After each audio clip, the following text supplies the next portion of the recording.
Sorry,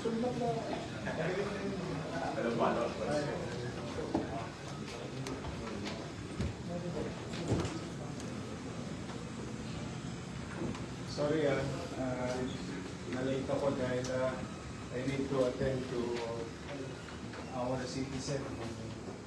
Very much worried. Anyway, welcome. I would like to start the meeting with the prayer to be led by Dennis Biag. Please. Salamat po ng marami sa buhay at lakas na ipinagkakaroon sa amin. Sa liwanag ng aming mga pag-ibig, pakitulungan po ang bawat isa sa amin. Pakibasbasan mo po ang aming mga puso. Ilagay mo sa damdamin namin ang pagmamalasakit sa aming mga kababayan. Ipagpauna po namin sila, higit po sa aming mga sarili. Tulungan mo po ang alkalde inilagay mo sa unahan namin. Ipakita mo sa kanyang pangangailangan ng aming syudad. Upang sa ganon, madala namin sa mataas na uri ng pamumuhay ang mga kababayan naming nasasakupan. Bahala ka na po sa bawat isa sa amin. Patuloy kaming pahiramin ng buhay at lakas at lusog ng aming mga pangangatawan. Ito po, Ama, ang aming mga panalangin sa iyo sa pangalan po ni Jesus naming dakilang tagapagligtas.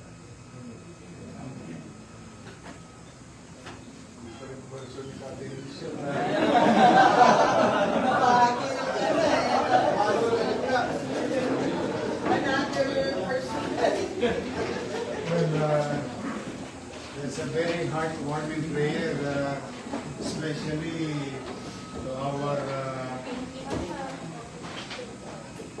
Manileños located in the Halige, Tondo today. They are very much worried.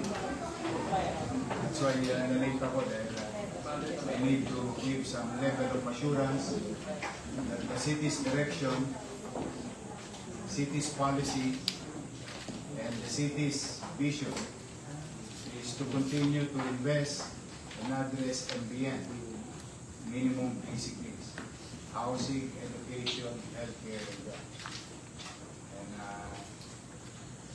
mahirap masulugan, tapos masusunugan ka na, napapakaya sa ako sa inyo rito, pero sigurado ako, alam ko pakiramdam na maging isang squatter. Galing. Kaya naman ko yung pangamba ng mga kababayan natin. But through the wisdom of Attorney Lutz and Attorney Citiad Warliquitos, I think there is a way. Because of course, we need to create some enabling law and some legal action to protect the interests of our people. But anyway, pinag-uusapan na lang naman MBN. I would like to start with some good news, particularly to our students, to our institutions, educational institutions.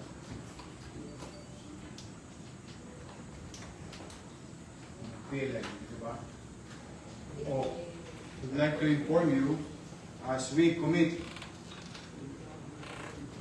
to give on time and commit to invest and continue to prioritize education in the city of Manila. I'd like to present to you your second quarter of calendar year 2026.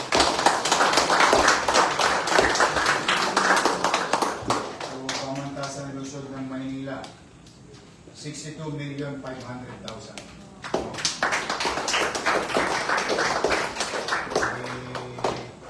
Sabihan nyo na yung board. May pang-doktong na naman tayo, sakto, magbubukas ang eskwelahan. Ayan na. Thank you, Paul. Thank you, Jet. Thank you, Jonathan. And thank you, taxpayers of the city of Manila.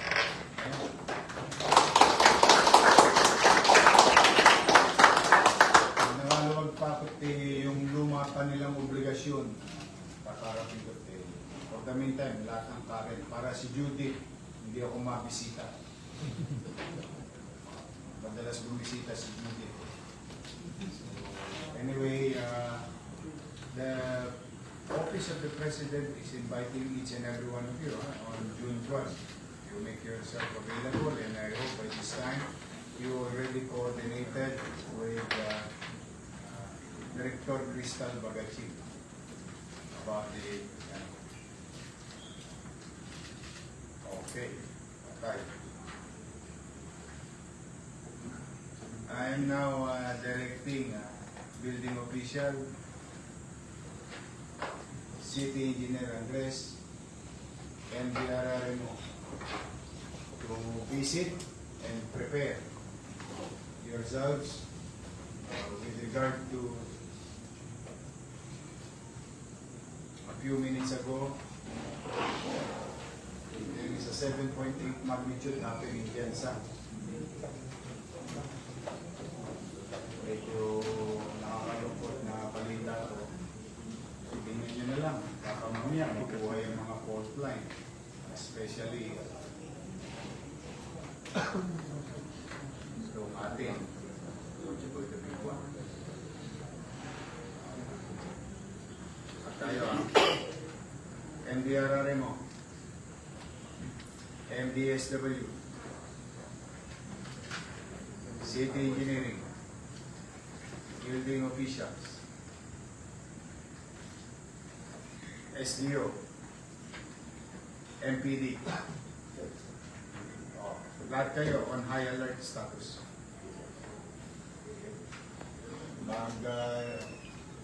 Punta kayo sa kanya-kanya yung sali, lalo na sa SDO, Ma'am Gayola. Please gather report.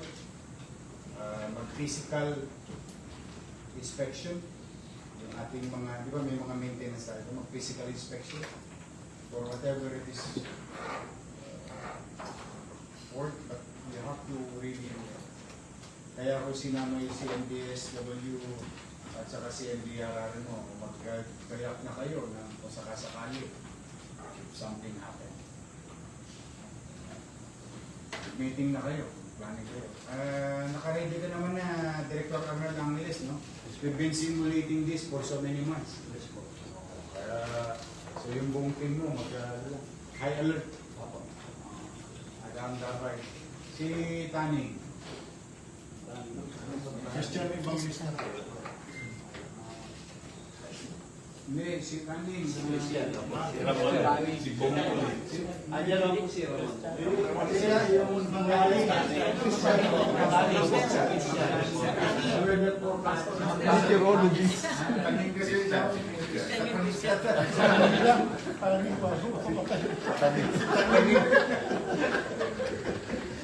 Anyway, mag-ano lang, mag-antabay sa makipag-coordinate sa Pag-asa, DOST, better equipment, and coordinate with other international weather station. Meron naman tayo mga, ano diba, nakukuha na ng iba dito. May Guam, Hawaii at saka Japan po tayo. Ayun, sige. Tingnan ninyo. Kasi, pagka mga ganyan-ganyan, lalo na kung galing sa dagat, always look at the west side of the city. Yun ang una laging masama. Nakakalungkot, let's pray for Jensang. I hope, di bali nasira ang gamit, huwag lang yung buhay ng tao. Marami daw kumulap sa building. Jollibee na naman, kamukha niyo sa buko. May Jollibee na naman po sa video sa mga pinaldi. Yeah, sad to say. So, anyway, Ma'am Gayola, how is our